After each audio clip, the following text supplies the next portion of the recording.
Friends, yoga day రేపు international yoga day సందర్భంగా శుభాకాంక్షలు. యోగా చేయండి, నిరంతరం ఆరోగ్యంగా ఉండండి.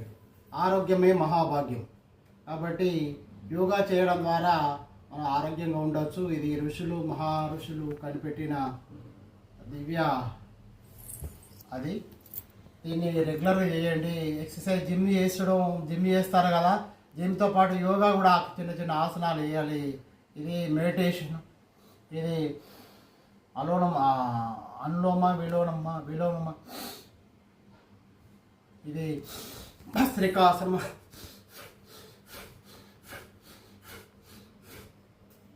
అదే రకంగా ఇక్కడ ఇది హాలాసనం, ఇది నౌకాసనం అంటారు. దీన్ని నౌకాసనం కూడా వేయాలి. నౌకాసనం కూడా ఒక 2 minutes నౌకాసనం వేయాలి. ఈ రకంగా ఇదొక ఆసనం. ఇక సూర్య నమస్కారాలు కూడా మీకు తెలిసిందే ఉంటుంది. ఇట్లా కూడా ఇది కూడా మనకు చూడండి,